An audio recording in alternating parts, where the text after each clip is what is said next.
नमस्कार दोस्तों, मैं आपका होस्ट दोस्त विक्रांत जोशी आपका स्वागत करता हूं मैं आरएम शॉर्ट्स में, जिसमें हम लेके आते हैं दिन भर की स्पेस और डिफेंस न्यूज की टॉप 3 खबरें। तो चलिए जान लेते हैं। अपनी सबसे पहली खबर में हम लोग बात करेंगे भारत और अमेरिका के बीच में जो स्ट्रेटेजिक पार्टनरशिप चल रही है उसको एक नया आयाम आज मिल चुका है।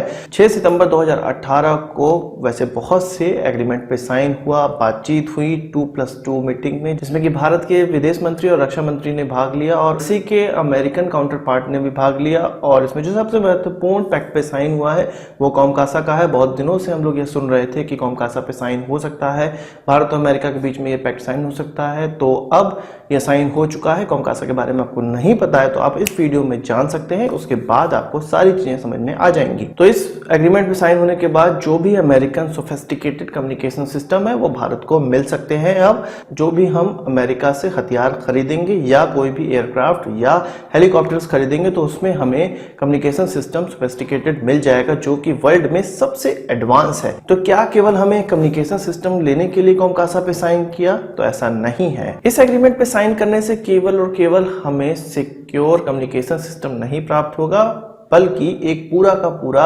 सेंट्रलाइज सिस्टम प्राप्त हो जाएगा जिसको अमेरिका सेंट्रिक्स कहता है, यानी कि combined enterprise regional information exchange system. और इसको आप कह सकते हैं अमेरिका के डिफेंस सेक्टर की ये पूरी की पूरी बैकबोन है और इसका एक्सेस अब भारत को मिल जाएगा। फर्ज करिए अमेरिका की नेवी ने इंडियन ओशियन में या पैसिफिक ओशियन में किसी चाइनीज सबमरीन को डिटेक्ट किया या किसी एयरक्राफ्ट को डिटेक्ट किया और उन्होंने अपने देश में जानकारी दी, तो वह जानकारी इस हब में चली जाएगी और इस हब का एक्सेस भारत को रहेगा और भारत यह जान पाएगा कि कहां पर अभी यह चाइनीज सबमरीन या एयरक्राफ्ट गश्त कर रही हैं या हमारी सीमा में तो गश्त नहीं कर रही हैं, या इनसे किस प्रकार से बचना है, अपने सबमरीन या एयरक्राफ्ट को किस प्रकार से बचाना है, वह सारी जानकारी हमें अब इस एग्रीमेंट को साइन करने के बाद प्राप्त हो जाएंगी। तो आप समझ सकते हैं कि विश्व के किसी भी कोने में अमेरिका की जो आर्मी है, एयरफोर्स है या नेवी है, कुछ भी डिटेक्ट करती है, कुछ भी डिफेंस रिलेटेड डिटेक्ट करती है, तो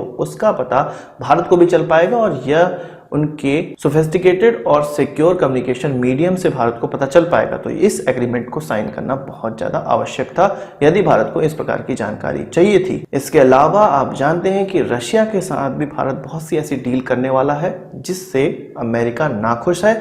तो अमेरिका को खुश करने के लिए भी इस पैक्ट पे साइन करना पड़ा भारत को, और इस पैक्ट पे 10 साल से भी ज्यादा समय से भारत साइन नहीं कर रहा था। भारत की कुछ ऐसी जरूरतें हैं जो कि अमेरिका से भी पूरी होनी है, रशिया से भी पूरी होनी है, तो भारत इस मौके को नहीं खोना चाहता था और उसने इस पैक्ट पे साइन कर दिया। रशिया से हमें S-400 मिलने वाला है। इसी के साथ अमेरिका ने यह भी कहा था कि ईरान से हमें ऑयल नहीं खरीदना है। तो इन सब चीजों में छूट मिल सके भारत को, इसलिए भारत ने यह रास्ता अख्तियार किया हुआ है। इसके अलावा आप तो जानते ही हैं कि सिक्योर कम्युनिकेशन सिस्टम जो हमें अपाचे या चीनूक हेलीकॉप्टर मिलने वाले हैं उसमें मिल जाएगा हमें। और इसके अलावा जो हम सबमरीन हंटर एयरक्राफ्ट P-8I का इस्तेमाल करते हैं और आगे आने वाले समय में खरीदने भी वाले हैं अमेरिका से, उसमें भी हमें इस प्रकार के सिक्योर कम्युनिकेशन सिस्टम मिल जाएंगे जो कि वर्ल्ड में सबसे बेस्ट माने जाते हैं। इसके अलावा आप जानते हो कि भारत में आर्म ड्रोन की बहुत ज्यादा कमी है। इनफैक्ट भारत के पास किसी भी प्रकार का आर्म ड्रोन नहीं है जो कि भारत को अमेरिका से मिल सकता है। जनरल एटॉमिक के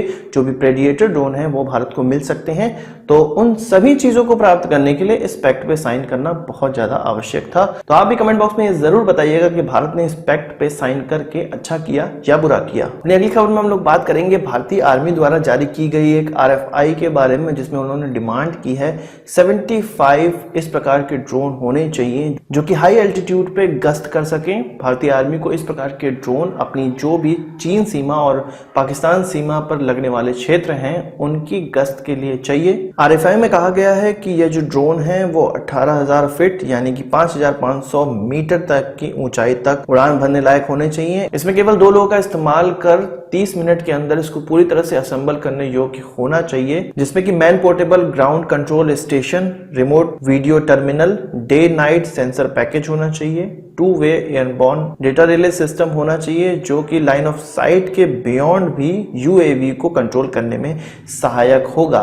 तो मुझे लगता है ये RFI केवल दिखाने के लिए है। केवल एक ही देश है जो हमें इस प्रकार के ड्रोन दे सकता है और कॉमकासा पे साइन करने के बाद अमेरिका के लिए बहुत ही आसान हो जाता है कि वो हमें जनरल एटॉमिक का प्रेडिएटर ड्रोन दे दे जो कि हाई एल्टीट्यूड पे सफर कर सकता है। अपनी अगली खबर में हम लोग बात करेंगे भारतीय बुलेट ट्रेन के बारे में। तो जापान के साथ भारत ने एक समझौते पर साइन कर लिया है, इसमें कि 7,000 करोड़ रुपए की लागत में हम 18 बुलेट ट्रेन के सेट खरीदेंगे और इसका जो असेंबली फैसिलिटी होगी वो कावासाकी और हिताची भारत में ही बनाएंगे और इसका फुल टेक्नोलॉजी ट्रांसफर होगा, यानी कि हम जब ये 18 सेट बुलेट ट्रेन खरीद लेंगे तो इसका खुद ही निर्माण कर सकेंगे भारत में, जो कि फैसिलिटी हिताची और कावासाकी के द्वारा बनाई गई होगी। अभी जो ये ट्रेन है वो कौन सी कंपनी हमें सप्लाई करेगी इस पर डिसाइड नहीं हुआ है। तो जापान की जितनी भी कंपनी इस प्रकार की ट्रेन हमें सप्लाई कर सकती है वो टेंडरिंग प्रोसेस में भाग लेगी और उसमें से किसी एक विजेता कंपनी के द्वारा इस प्रकार के पूरे 18 सेट बुलेट ट्रेन भारत खरीदेगा। आपको ये पता ही होगा कि यह bullet train 350 kilometre per hour के हिसाब से चलने योग्य है और इसका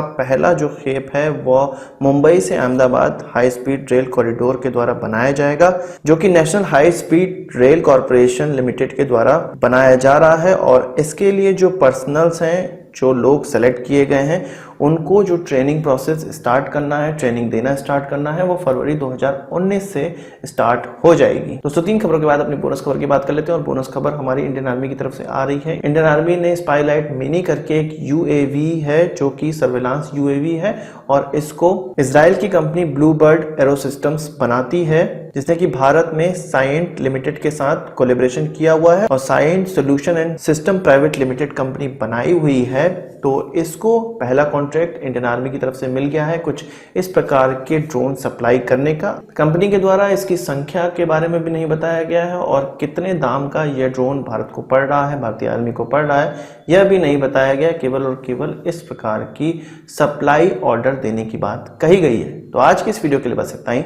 आशा करता हूं कि वीडियो पसंद आई होगी। अगर आप इसको एक बड़ा थम्स अप जरूर देंगे। इस वीडियो से संबंधित कोई सवाल सुझाव तो कमेंट बॉक्स में जरूर लाइएगा और मैं जानता हूं कि इस वीडियो में बहुत सी ऐसी न्यूज हैं जो कि छूट गई हैं। आप हमारी वेबसाइट captainantrix.com पे भी जाके उनको आसानी से पढ़ सकते हैं और यदि आपने हमारे चैनल पर सब्सक्राइब नहीं किया उसे भी कर लीजिए, क्योंकि हम इस प्रकार की वीडियो लाते रहते हैं। नमस्कार, थैंक यू, जय हिंद।